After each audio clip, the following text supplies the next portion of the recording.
देश भर की तरह ही इंदौर की फिटजी कोचिंग क्लासेस बंद हो गई। जेईई सहित अन्य कंपटीशन एग्जाम की तैयारी करने वाले इंदौर के 3 कोचिंग सेंटर बंद होने से स्टूडेंट का भविष्य अंधकार में हो गया है, क्योंकि स्टूडेंट द्वारा 2 लाख एडवांस देकर कोचिंग क्लास में एडमिशन लिया गया था। अचानक कोचिंग क्लास के जिम्मेदार क्लासेस नहीं लगा रहे हैं और जब उनसे सवाल कर रहे हैं तो वह फंड मैनेजमेंट गड़बड़ाने की बात कर रहे हैं। इस मामले में इंदौर कलेक्टर आशीष सिंह ने जल्द स्टूडेंट की समस्या के समाधान का जन सुनवाई में भरोसा दिलाया है। सर, फिटजी से रिलेटेड है।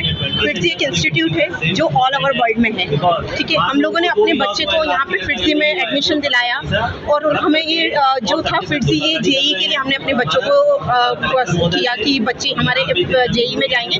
उनका मेडिकेप्स प्लस जेईई के साथ कोलैबोरेशन था जो फिटजी की उन्होंने हमें अप्रोच किया। हम लोगों ने वहाँ पे फीस पे की। जून में हमारी पूरी इंस्टॉलमेंट कट हो गई जो 3 इंस्टॉलमेंट थी। आफ्टर डेट क्या हुआ कि 13 से बच्चों को ये आ गया कि हमें पता ही नहीं चल रहा है कि क्या चल रहा है फिटजी में। अंदर ही अंदर जिससे बात करने जा रहे हैं कोई हमको रिस्पॉन्स दे नहीं रहा है। क्लासेस में जाते हैं बच्चों से मिलने या पेरेंट्स टीचर से मिलने तो टीचर्स भी अवेलेबल नहीं। वो लोग बोल रहे हैं कि टीचर्स को भी हम सैलरी उन्होंने दी नहीं है और टीचर्स वहाँ से रिजाइन करके जा चुके हैं। अब बच्चे जेईई के लिए हैं तो स्कूल में पॉसिबल नहीं है हम बच्चों को पढ़ा सकें, क्योंकि बच्चों का अब आगे एजुकेशन है।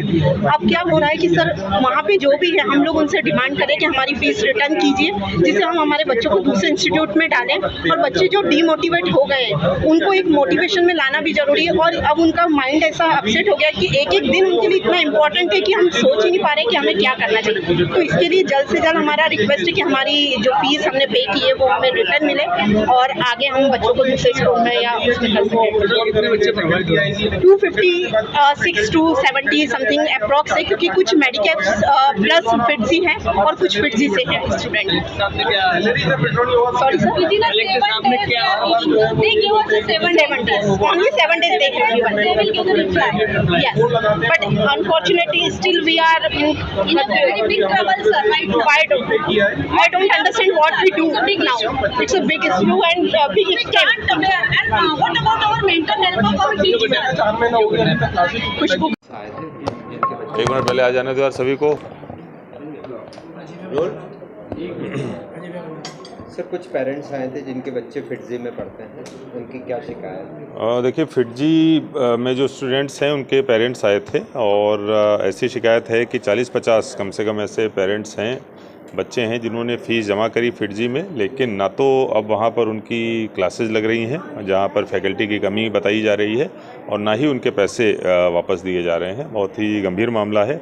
इसमें अगले 2-3 दिनों में ही हम लोग अपनी टीम भेजकर वहाँ पर जांच कराएंगे और अगर शिकायत सही पाई गई तो संबंधितों के खिलाफ कार्रवाई भी होगी और साथ में अगर क्लासेस नहीं होने वाली हैं तो पैसे वापस कराने की कार्रवाई भी कराई जाएगी। सर, एक नाइजीरियन नागरिक आए मानपुर में, कोई ज़मीन का इशू? एक स्कूल चल रहा है जिसमें एक नाइजीरियन नागरिक है, वो भी उस स्कूल से जुड़े हुए हैं।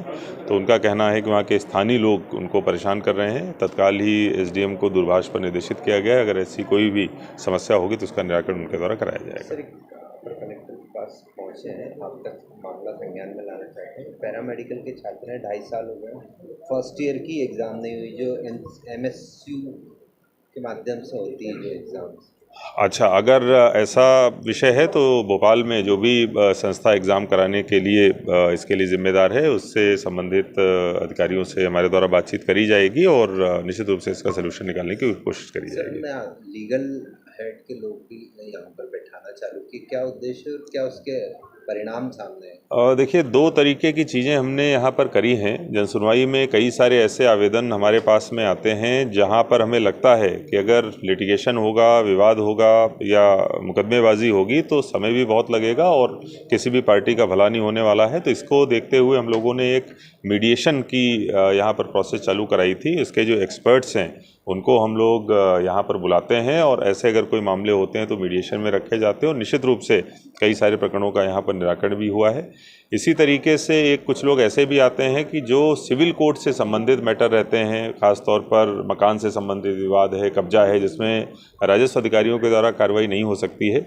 ऐसे लोग भी बहुत आते थे और भटकते रहते थे। उनकी सहायता के लिए एक जो लीगल एड क्लिनिक है वो हम लोगों ने यहाँ पर जन सुनवाई के दिन स्टार्ट किया है।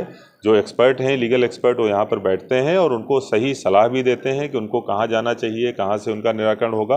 और उसके साथ साथ अगर शासकीय अधिवक्ता की मदद की ज़रूरत पड़ती है तो उसके द्वारा भी उनको कनेक्ट कराया जाता है। 24 तारीख तक नया नगर के लोगों को ताज़ा खबरों के लिए सब्सक्राइब करें JSR टाइम्स और साथ ही नोटिफिकेशन पाने के लिए बेल आइकन को दबाएं।